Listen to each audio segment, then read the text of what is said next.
It says, "Hi, this is Curtis Andersen coming with you with our very first Andelon discussion. And these discussions are to help broaden ideas about performance activities like creativity and authenticity and improvisation and even acting and things like that, and trying to show you how they can be used in normal life.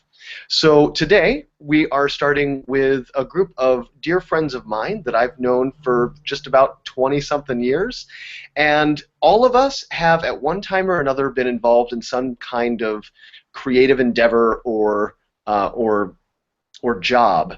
And now we've all gone to the four winds, and while some of us do continue to work exclusively in creative jobs, some of the rest of us have gone off to regular old job life and continue to use our abilities in that employment as well. So now we're going to go around really quick, allow these guys to introduce themselves, and we'll get right into today's conversation, which is cleverly called Creativity on the Daily, as the kids like to say. So let's start with Mr. Jeff Garvin. Go ahead and tell us a little bit about yourself. Hey, I'm Jeff Garvin. I'm a novelist. My debut novel, Symptoms of Being Human, is coming out from HarperCollins next year. In my past life, I was a musician and an actor.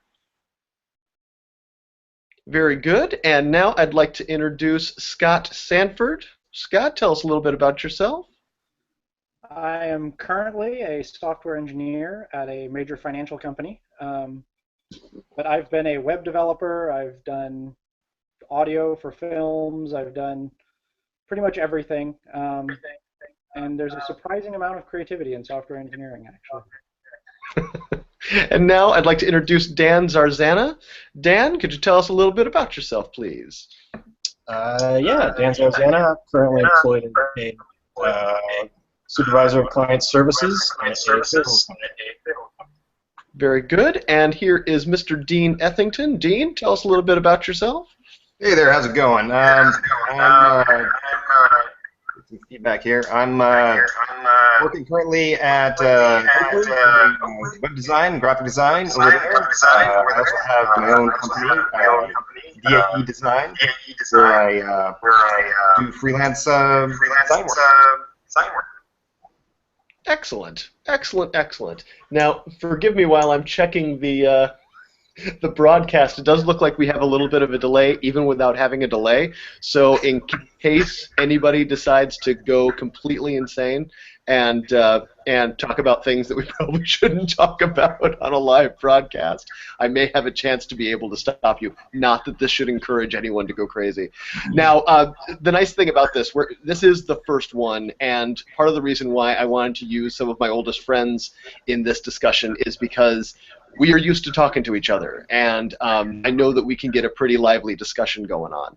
So, yeah, that's the goal. That's the goal. Now, to get things started, one of the questions that we talked about in the preview memo was, what do you do in work right now that you have to do creatively?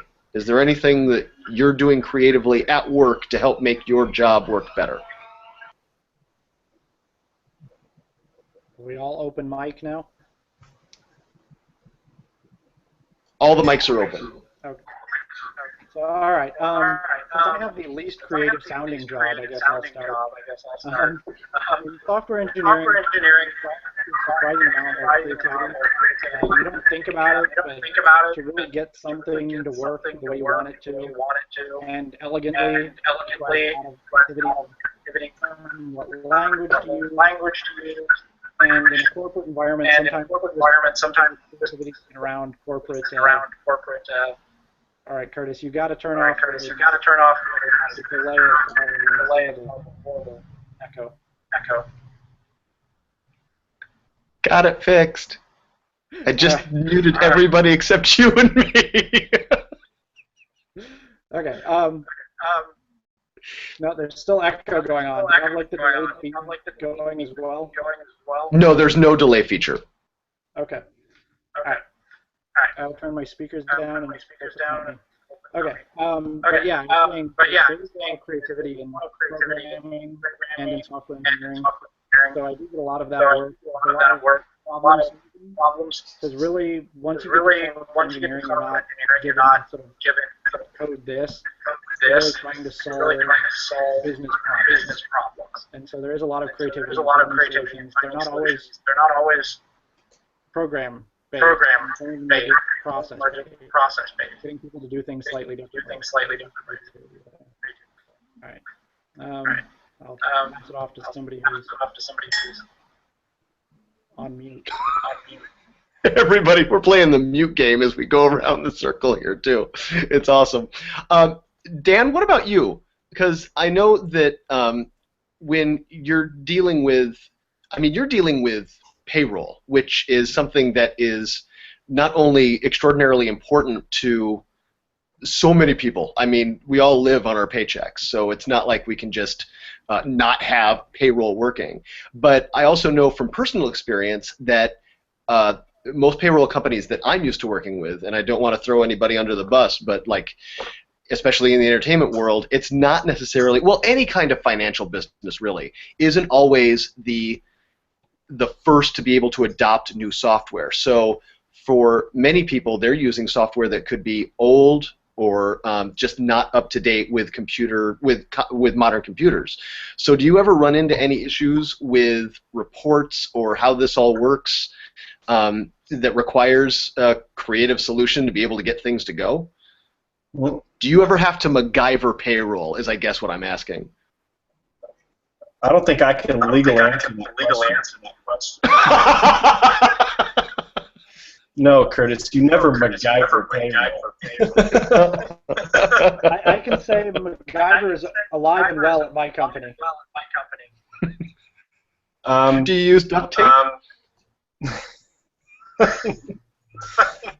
We do a fair amount of it's the reporting that is where we have to get creative, and it's not that we are creating information.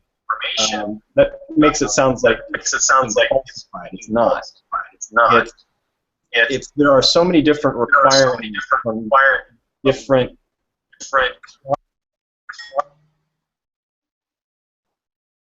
Muted me. That was Dean. That was not my fault. Yeah, Dean muted me. That's pretty good. Anyway, maybe join.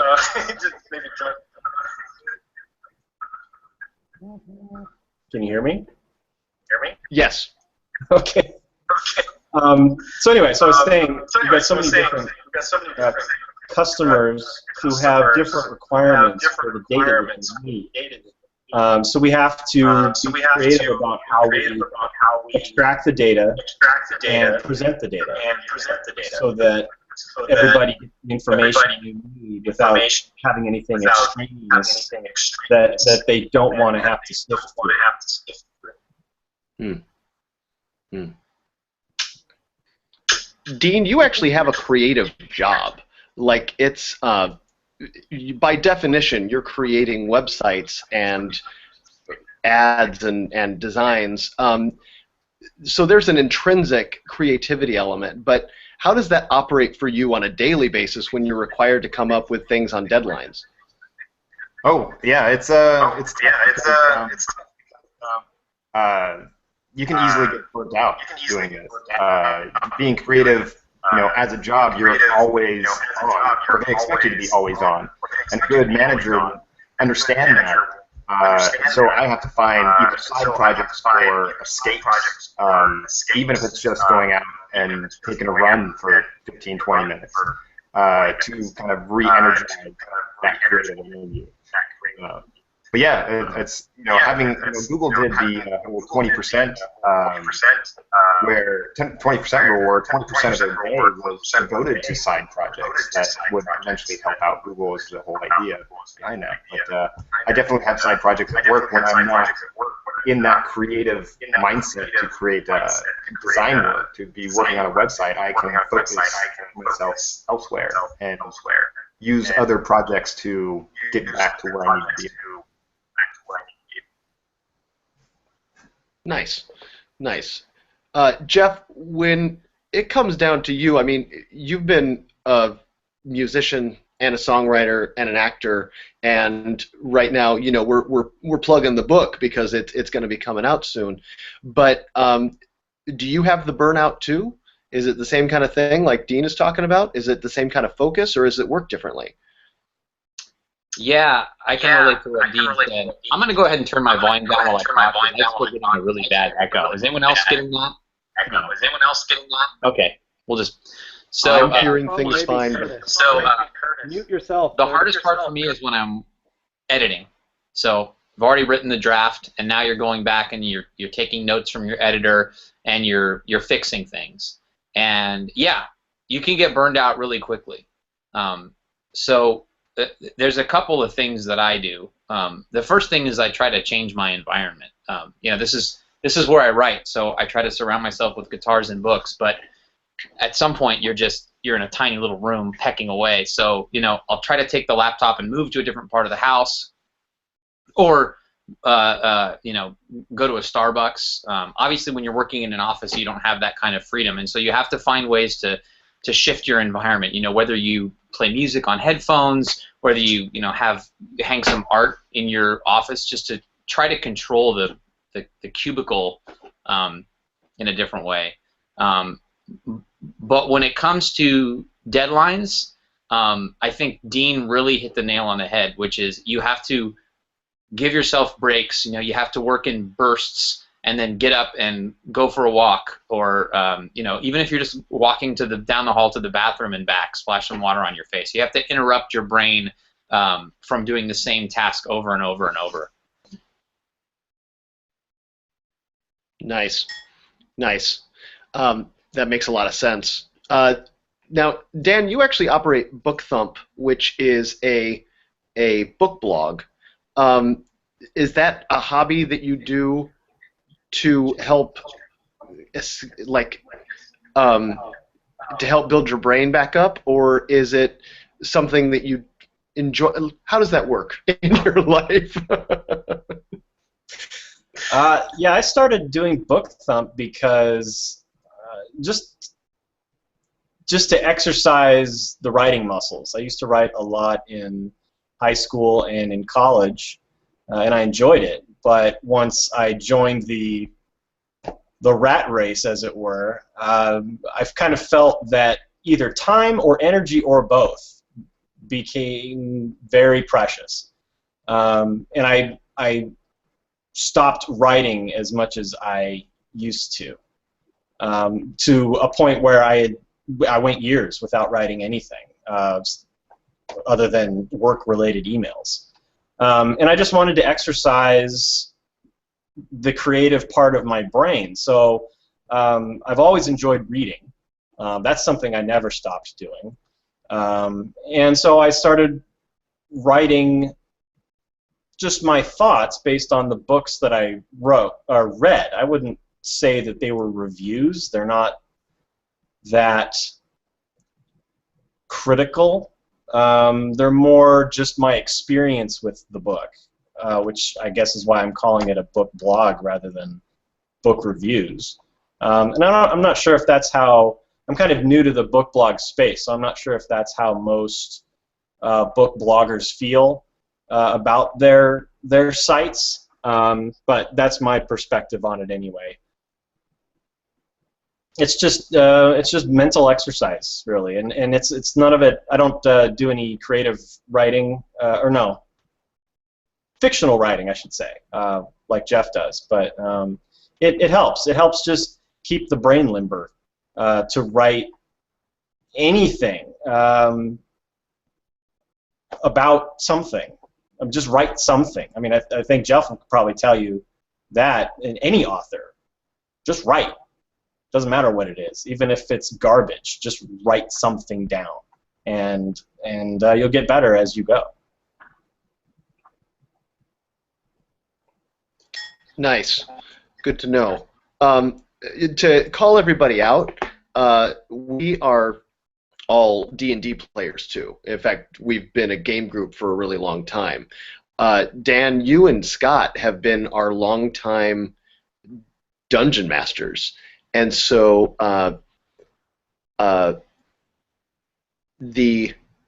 what's the experience like working with that? I mean, it was one thing when we were teenagers. I mean, that's kind of something that I think guys who grow up enjoying that kind of thing anyway are going to do. But what's it like now that we're adults trying to come up with those stories and those adventures that go along with something like that? I think it definitely changes the way, it's definitely evolved. We pay a lot more attention now to actual story and getting stuff done. And I'm actually playing in Dan's campaign. I'm very happy that he's now DMing, so I don't have quite as much to do. But I'm also DMing another campaign for another group. So I do continue to enjoy that. I don't write. I'm not a great writer, but I'm good at making stuff up on the fly. So DMing allows me to build that structure just enough to get by, and then fill in the creativity, fill it in as we go. And I also paint miniatures, which is another creative outlet that, gives me something to do when I just want to be quiet and left alone. How's Dan feeling about his new campaign? Because he just started DMing.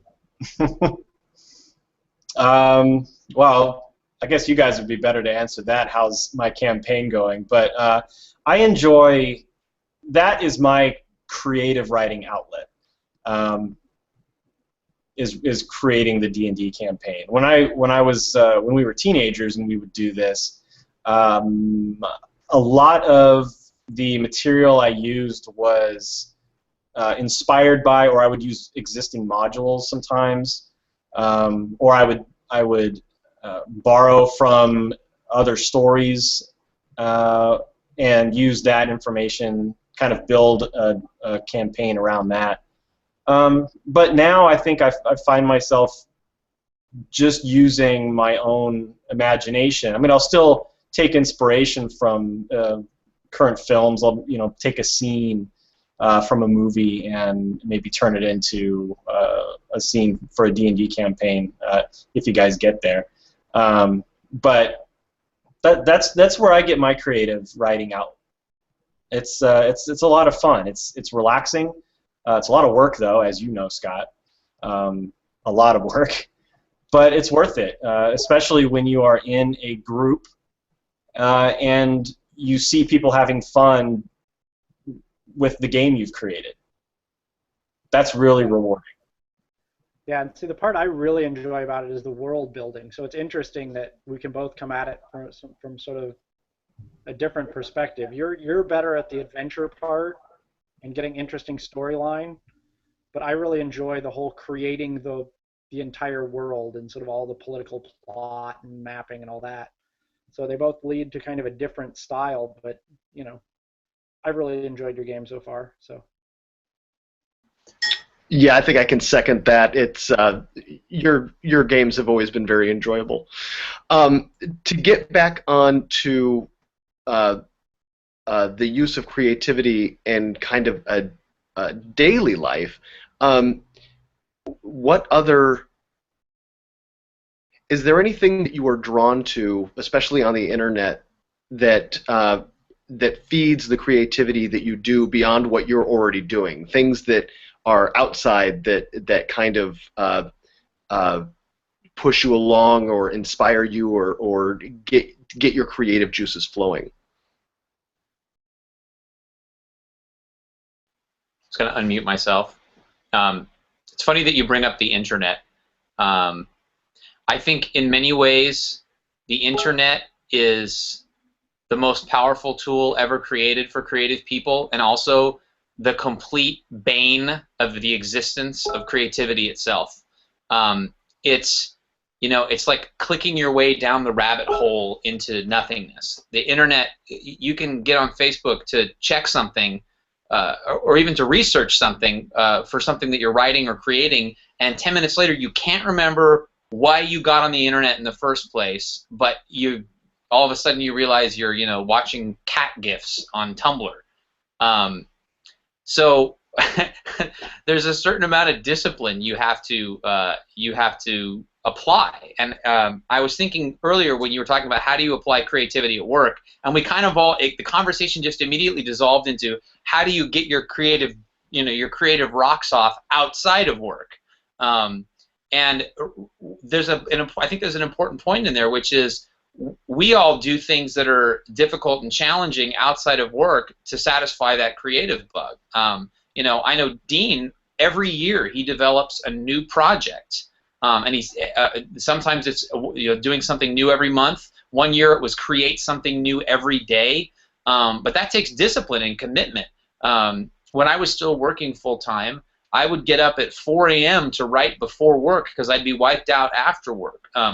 Dan, he structures his leisure time in a very specific way, though he hasn't shared it. He loves video games and he loves books. Well, it takes a tremendous amount of time to get through a video game or to read a book, and that's a storytelling experience. So I guess the thing I wanted to add was, if you have that creative pilot light inside you, if you're watching this and you're someone who has a drive to be creative, but you're not making money at it yet, or you're not making enough money to survive at it yet, carve out a piece of your day that is your professional creative time. And there's actually two components to that. If you're a painter, paint every day. If you're a writer, write every day. But on the other side of that artistic pancake is make sure that you're reading. Make sure that you're carving out time to experience the art that you create that other people have created for inspiration. You have to source yourself, and you have to create every day. Now, Jeff, do you think that comes down to time management too? I mean, there's a certain amount of natural discipline that I know that you have because I've known you as long as I have. But I know for me, even as somebody who has worked creatively my entire life, there are times when I just don't feel it. It just isn't coming. So, do you think there's just a matter of natural self-discipline that helps you do that, or was it a learned technique for you? I think it's a combination of just desperation, like a vacuum of desperation, that drives me personally. But habit. Discipline is a fancy word for building a habit, and finding time to be creative is always difficult. I didn't enjoy getting up at 4 a.m. It was ridiculous, Some people stay up late, but if you're committed, you have to make the time. And then, yeah, there are times when you sit down at the keyboard and nothing comes, and you end up writing, all work and no play makes Curtis a dull boy. But then you come back the next day. I'm reading a great book called The Power of Habit, which I recommend to anybody creative, because it's all about brain science and how to train yourself to make new habits. I think That's one of cool. the other things is to not waste the time that you do have.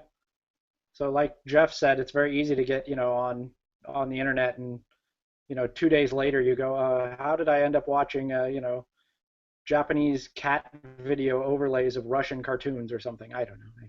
I think that's actually a thing. But my daughter watches them. Don't ask. Rule 34, Scott. Yeah, no, I try to avoid that with my daughter on the internet.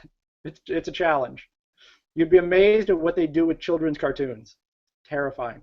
But what I wanted to say is, in my life, because I do spend a lot of time at work, and I've got there's not a lot of free time in my day, so I really have to make the effort to use that time to the best of my ability. So even things like just while I'm commuting, I'm listening to podcasts instead of just listening to music, or listening to audiobooks.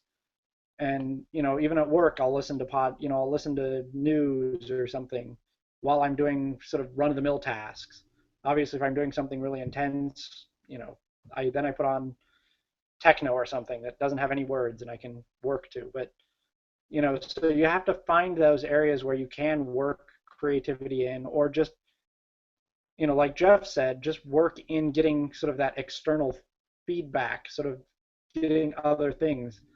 And for me, it's I listen to science books, but I also listen to fantasy books and sci-fi books, and podcasts on news, technology, religion. I mean, I just listen to a wide variety of stuff, as well as, technical material to keep sort of a balance. So it's important, I think, to have a balance. So even if like you are just a writer, it's good to see other stuff. It's good to see paintings and video and see what different people are doing to get sort of that wider audience. And I think that's important for everybody, to get that wider view of creativity. Is everybody else, when we talk about listening, ooh, Dean, did you have something you wanted to add in there before I asked anything else? Yeah, I just wanted to kind of jump on what Jeff was kind of saying, and I think that the key to being creative is really don't wait for the inspiration. Commit, produce, experiment, give yourself the freedom to create, give yourself the freedom to create shitty shit. The best things I've ever created came from mistakes. Also, get inspiration and steal things from other people and make them your own, make them better, and take that, that idea and just go in a different direction with it. I think you get better at being creative by just being creative more often. And you just got to figure out what schedule, like Jeff was saying, what schedule works best for you. You could be a 10 minutes a day guy or a 5-hour once a week guy. You just gotta know and experiment with that as well. So just wanted to add that. Yeah, I'll definitely second the sort of the just do it mentality. You do have to, if you want to do something, just do it. Don't, I like to chime. Okay. Yeah, I agree with both of you guys. The number one thing that stops creative people is they don't like the product that they create. And think about it, like if you were designing buildings, the first building you design is going to suck because you don't know what you're doing. So the good news is that in the creative arts, no one's going to die or fall from a third story or collapsed roof or something because you wrote a bad song or you wrote a short story or you did a drawing that was out of proportion. So yeah, Dean hit it on the head. Don't be afraid to make it suck. A famous, I think it was Robert McKee, and I'm probably misquoting him. He said for screenwriters, you have 12 bad screenplays in you, and you have to write all 12 bad ones before you get to the good one. So you just have to keep writing until you get to that good one. Speak for yourself, Jeff. Ira Glass said something similar, actually, and he was talking about how if you are trying to create something, you are likely trying to create it because you have good taste. But in order for you to be able to demonstrate that good taste, you have to have a lot of attempts and screw up and not have good taste for a while before you can actually show that you're good at what you do. It's actually something that we talk about a lot in my acting class, is how you need to give yourself permission to fail so that you can get better. And I think we're all in agreement. You know what sucks far sooner than you know how to make it not suck. But the sad part is your stuff will always suck. Because like every time I look back at anything I wrote more than a year ago, like software-wise or anything, I look back and go, what kind of idiot wrote this crap? So no matter what you do, you'll look back on it and it will be awful. So you just have to move past that. And so it's the same in anything. Like, at my current position, I could bring down a mistake on my part could cost millions or billions of dollars. But luckily, I've got a lot of my really crappy programs out because I've been writing programs since I was 8, I think. Is when I got my, probably, maybe. No, I think about 8 is when I got my VIC 20. But so in anything, technical, art, anything, you have to practice. It's not, you don't get better at anything without practicing. Scott, can I ask you a question? Yes. So, are you familiar with the author Malcolm Gladwell? He wrote Blink and the Outliers. Yes, I've listened to both of those. In one of his books, he talks about the theory of 10,000 hours of mastery. If you have to do something for 10,000 hours to master it. Do you agree with that? And what are your thoughts on that? In general, I agree with it. I think it varies per person, because obviously some people are better at certain things than others. So like I could probably spend 10,000 hours practicing football and I would never be good at it. Where somebody who had no mathematical ability or, logic, like ingrained logic might never be able to program, right? Or it would take them 15,000 hours or 20,000 hours to overcome their natural, inability.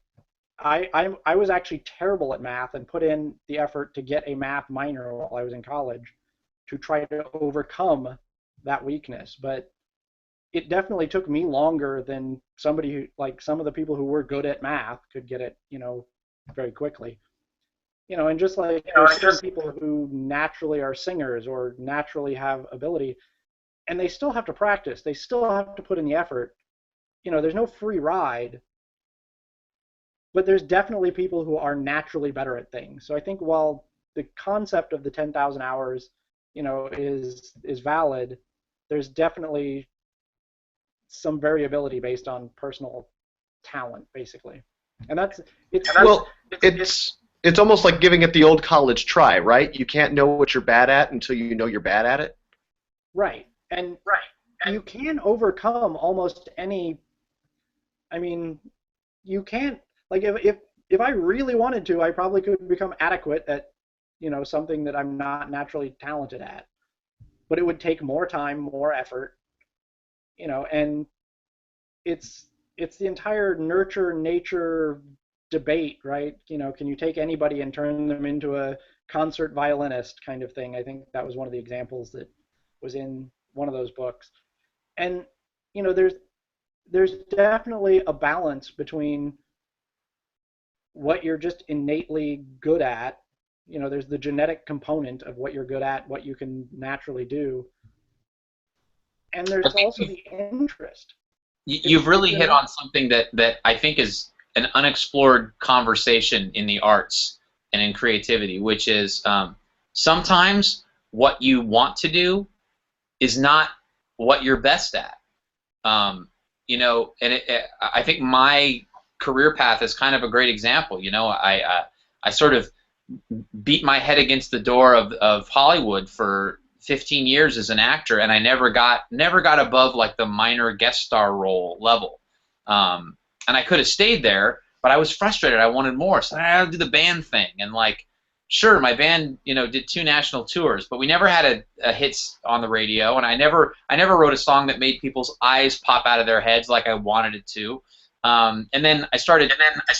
Renee and I would disagree with you on that, Mr. Garvin. Just so you know. Oh, thank you. But I guess what I mean is there's statistical evidence for the success of your creative endeavor. If you have the courage to put it out there and it gets seen by hundreds of people, if it's seen by 100 people and 10 people buy your album, you got something. If it's seen by 100 people, those people are your friends, and 100 people buy your album, that's statistically not relevant. So my point is, when I started pitching the book, and people started saying yes, it was an unfamiliar experience to me. I was used to having to bash down the door. So when I knocked on the door once and it opened, I was like, oh, is something wrong? And I think what I was getting was the feedback signal of, oh, you've been writing your whole life, every day at work, every day at school. This is where you've put in your 10,000 hours or whatever. So as a creative person, it's important to do what you want. But if you want to be a creative artist that's also commercial, if you want to make money, if you want to make your living doing creative stuff, you have to find where your talent and the market intersects. You have to find that spot. And that sometimes means changing the direction of your view of what creativity means to you. To me, creativity was performing and being on a set and being on a tour bus, being in front of hundreds of people with a band. That's a way different experience than sitting in front of this laptop for 8 hours a day trying to make words up. No one sees me, no one cares, I get no feedback, I get no instant gratification, and yet there's that pilot light still feeding off that same fuel. So don't be afraid to, if what you want is to make money being creative, don't be afraid to try things that are outside of your zone or outside of what people think you're good at, because that may be where you find that intersection of art and commerce. I think Curtis hit on a little bit of that, saying, you got to try different things. You may not naturally know what you're good at, right? And the whole time you were acting or, doing the band thing, you probably thought that's what I do, right? That's what I'm good at. But, then you do writing and you're like, oh, I'm actually better at that, right? It's so you have to try different things. You have to, and I think Dean has the best idea of all of us, where he just forces himself to do new random things all the time, right? I mean, so that's a great way to do it, because then you're just getting new stuff all the time. But he's also found that sweet spot where he gets paid to be creative.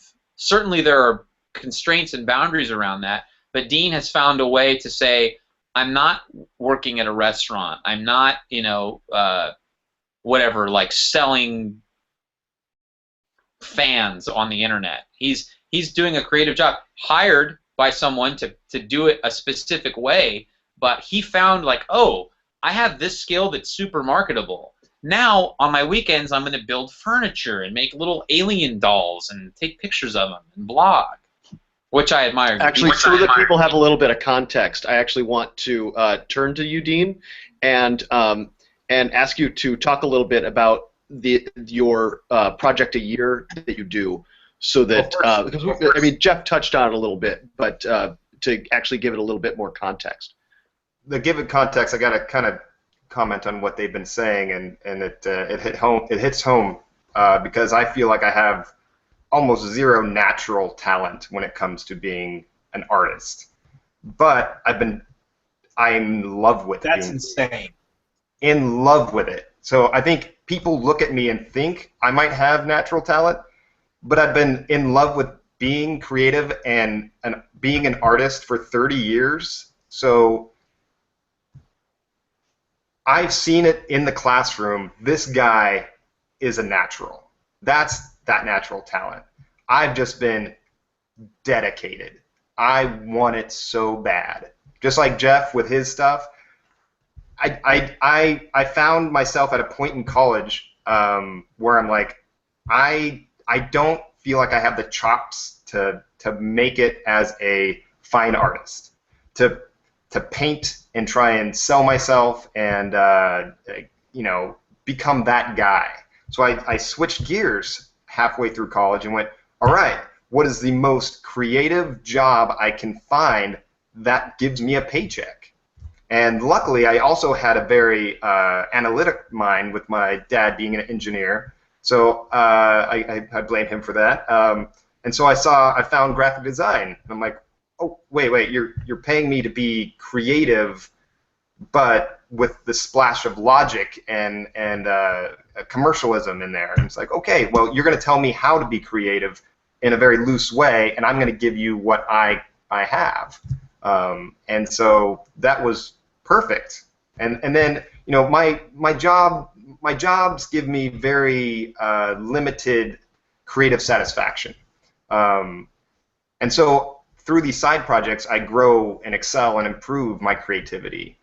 I use the side projects to recover from work and seek out these different creative challenges to just better myself and to work on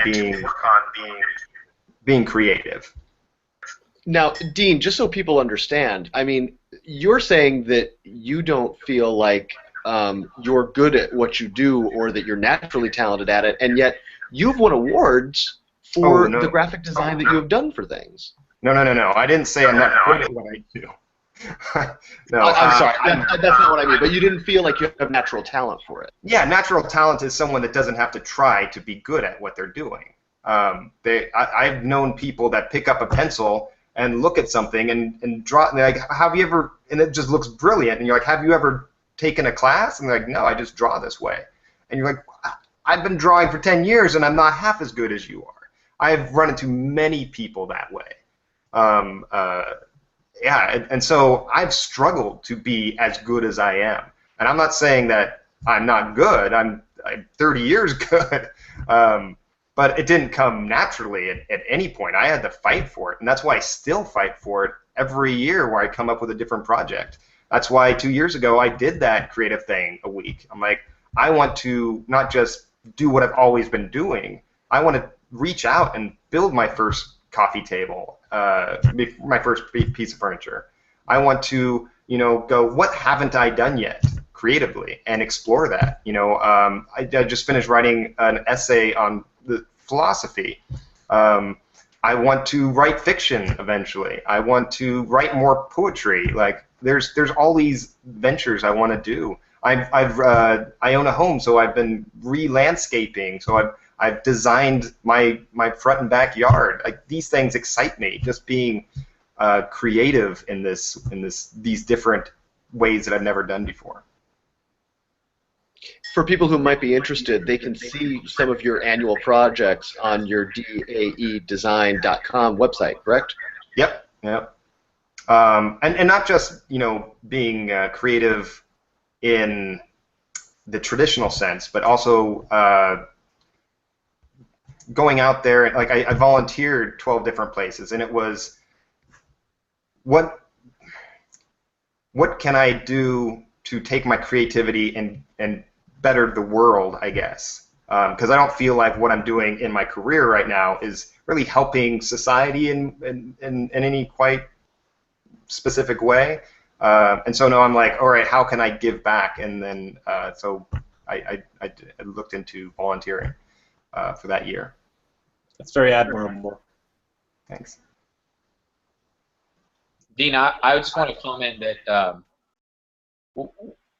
one of the things you said about not feeling like you were as naturally talented as some other people in graphic design is that you can swap discipline for talent over time. And I think that's what you've done is you wanted something and you applied a discipline to it to develop that skill to a marketable level.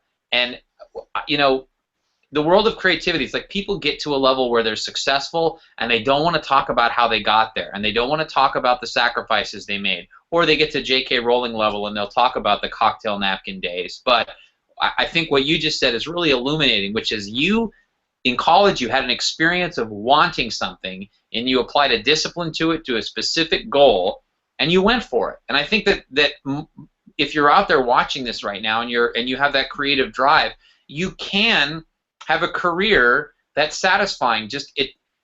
There's a whole world of satisfaction between here and, quote, making it big. And if you're watching this right now and you're a musician or you're an artist or you're a writer, there's a huge, huge world of satisfaction, creativity, culture, love, enjoyment between here of I'm obscure and no one knows me and, quote, making it big, that no one ever talks about. And there millions, billions of people in the world live that way, and they're happy and they love it. And consider that could be your path to, quote, making it big, is actually getting involved in the discipline of something that you enjoy and finding where the market is.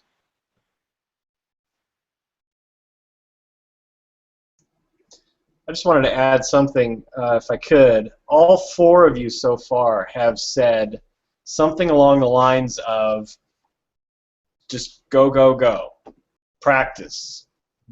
Just write. Just program. Just draw. Whatever it is, just keep doing it. And that experience will help you grow and help your talent or skill grow. I think one thing that stops creativity in its tracks, more so than internet cat videos, is fear.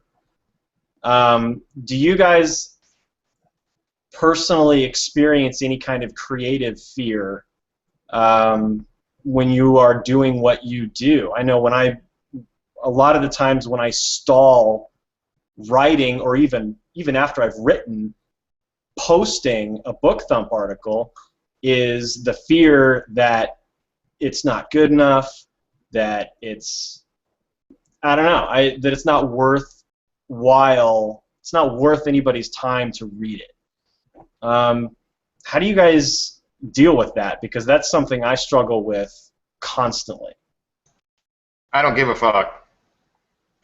I do it for myself, and if other people enjoy it, more power to them, but I'm not doing it for them, and it depends if you want to market to someone. If you want to market to someone, then you figure out who you want to market to, and you create that, and you know who your audience is. But otherwise, I'm not creating for anybody. I'm doing it for my own personal growth, and I see that it can be beneficial to other people, and so that's the only reason I put it out there. I mean, sure, there's that. I want that feedback. I want that, those great comments coming in, even if they are just from my friends. Like, it's this idea that art has to be shared to be, worth anything. But yeah, I don't aim to get people to like my stuff, and so there is really no fear on my end. It's more, I just want to make it the best possible thing that I can make. I will admit that when I started Book Thump, I told myself that I was writing it for me. I'm writing these articles and I'm posting them just so that there's a place for them to live.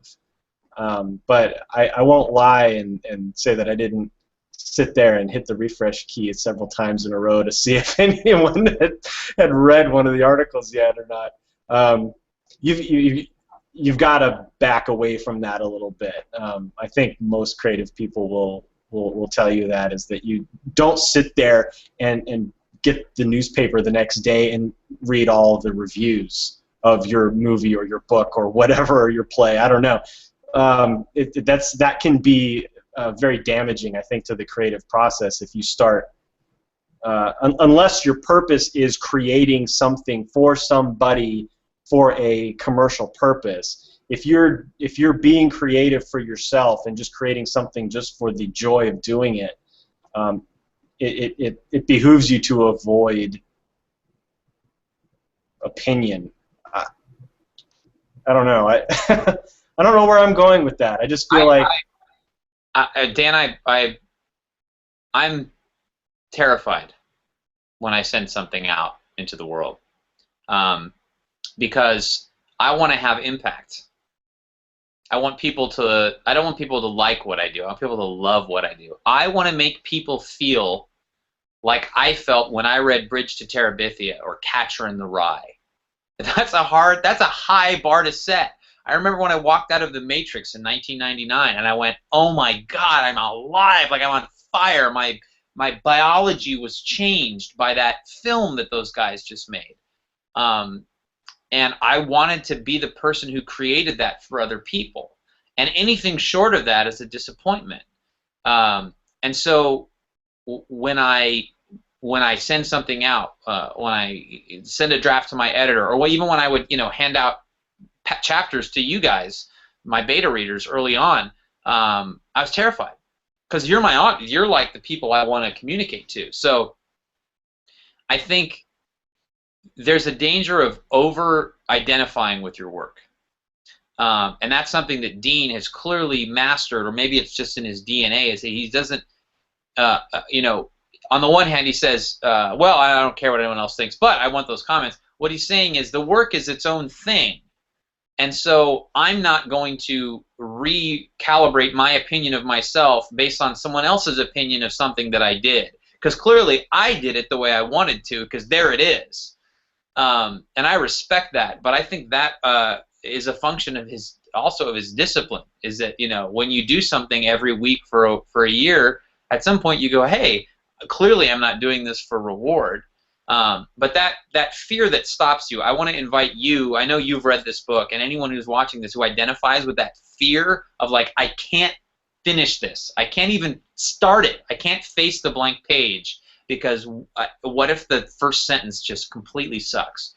Stephen Pressfield, world-renowned novelist, probably most famous for The Legend of Bagger Vance, wrote a book called The War of Art.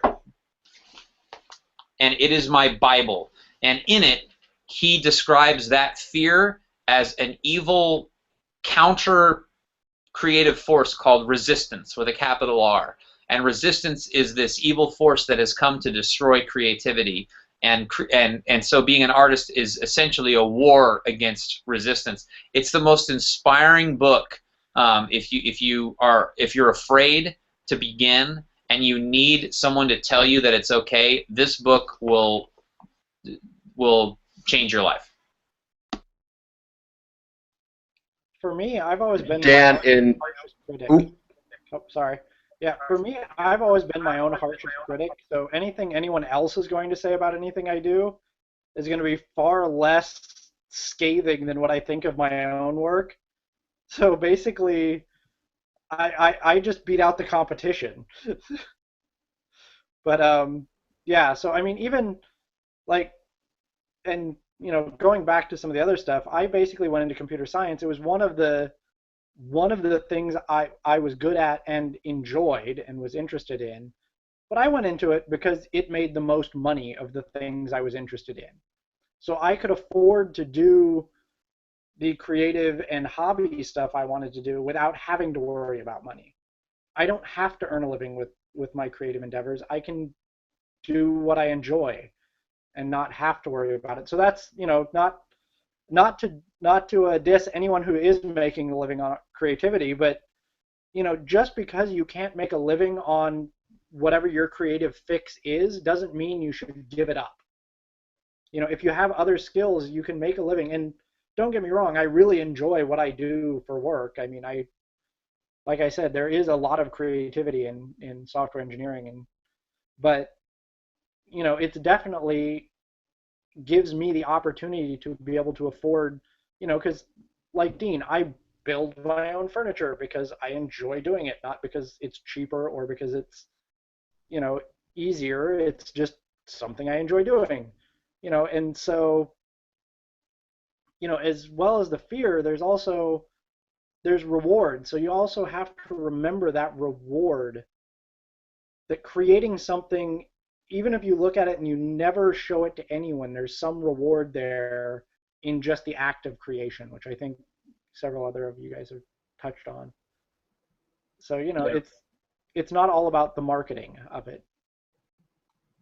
When you are your own worst critic,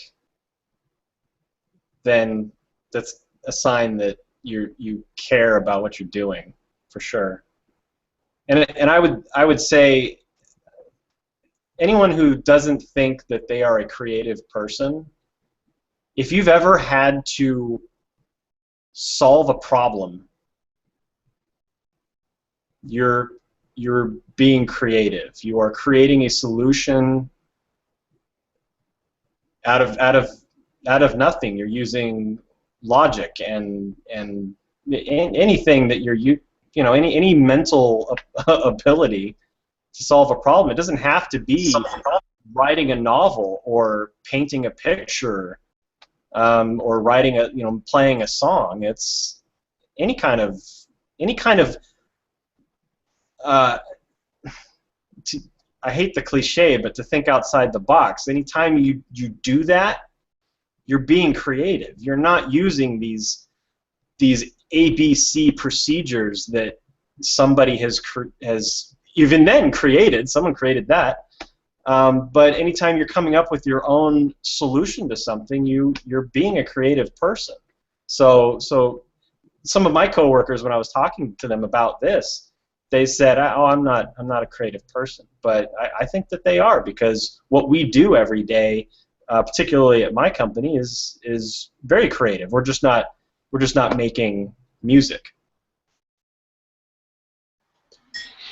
In relation to what you just said, Dan. That's exactly what I wanted to be able to get to, was that the idea of being creative isn't just for the arts, although that is definitely a dominant representation of creativity, or what we think of as creativity. But the idea of creativity and the act of being creative is not restricted to just the arts. It's like you said, anytime you have to solve a problem. And in relation to the fear question, I always found that my fear drove me to actually excel beyond a certain point, because I was scared of not being able to achieve what I needed to achieve. And this actually affected me quite a bit in my heyday back in the mid to late 90s, because I was experiencing a reasonable amount of success in an industry that is very tough, and suddenly got very nervous about the fact that I was being hired to do things that feels like you're winning the lottery to do. And so because of that, it actually drove me to want to do better and to try new things. And the fear actually gave me permission to pull a Dean and go, I give zero fucks. I have to give zero fucks, because as soon as I start caring, that's when I'll second guess myself, and I'll actually do something that will make me not produce what I want to produce. So I actually think fear can be a motivator, as long as you're brave enough to go on the ride that it's kind of leading you down. Yeah, I've always kind of used that same kind of theory, where the fear is what drives me. And a lot of times it's that feeling of, wow, I'm not worthy of what I have, so I better make myself the person I should be, right? It's that step up to be the better person that you need to be. And I think, and to bring this sort of to everyday life, I think being a parent has really stepped that up for me, because now it's not about work, it's not about just sort of whatever you're doing. I've got somebody who's looking up to me, as the example. So I feel like I have to step up to be that example, creatively, morally, just everything, right? You have to do that extra step up. So. Father of the Year right here. I wish more parents had the same attitude that you have right now. Yes, I agree. Well, guys, this has been a very good inaugural conversation. Thank you so much for participating with this. As we wrap up here, I'm going to go down the line, and please let us know where we can find you online and where we can visit you and subscribe to you and check out the things that you're doing. Dan, I'm going to start with you.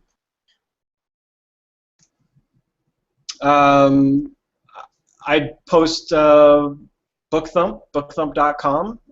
It's a book blog. I just write about the books that I read. I posted one last night on Patrick Rothfuss's The Slow Regard of Silent Things, which was, in his author foreword, he almost begs prospective readers not to buy the book, because, and it kind of goes back to that fear thing that we were talking about, is that he's afraid that because this book is such a departure from his previous two massive commercial successes, even though it takes place in the same world, it's such a different story. The style of it is different. The character is different. It's so different, and it's a novella. It's 150 pages or so.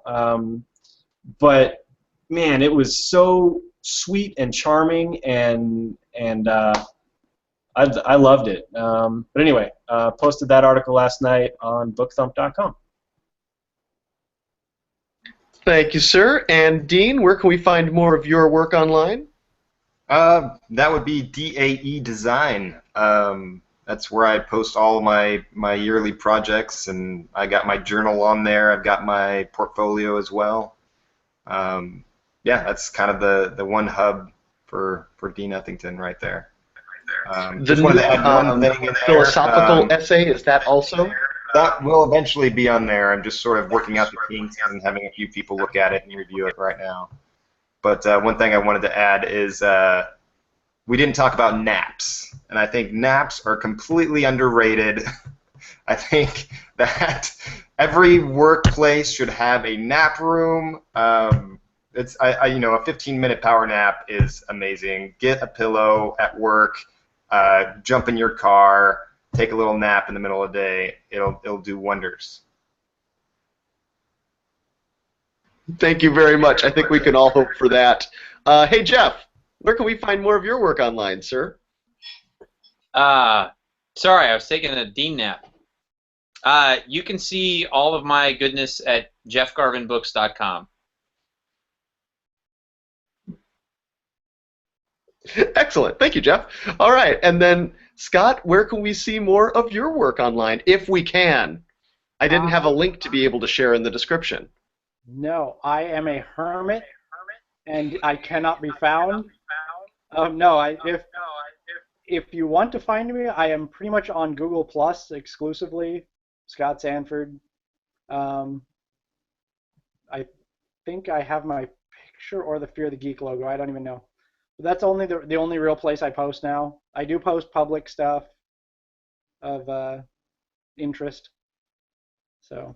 I intend to use all of you as basis for characters in my fiction, so just buy my books and you'll get the experience of what these guys are like in real life. I want money. I'm probably all those psychotic characters.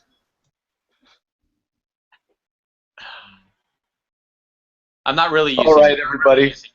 Well, thank you very much for joining us on our inaugural discussion again today. If you feel like this was too much testosterone, and I understand that because it's nothing but 5 manly men, we are actually going to be having a version of this very discussion at the end of March with an all-female panel, and that will be run by my wife and partner at Andelon Productions, Renee Bordelon. So look forward to that. We'll put that up on the blog and on the YouTube channel for your review. Also, what did you think? Let us know in the comments. As soon as we get a troll, we know we're winning, so let us know, whatever your opinions. Also, if you'd like to hear us talk about different things, let us know in the comments there as well. I do have the next few planned, but if there is a call for you do you want to hear about something from a panel of professionals, let us know. I'd love to be able to talk about what you want to hear about. This video will be available on the YouTube channel from here on out. And if you go to curtisandersen.com tomorrow, it will be our Fun Video Friday. Thank you very much again for a third time for checking us out. I look forward to seeing you all again. Good night, everyone.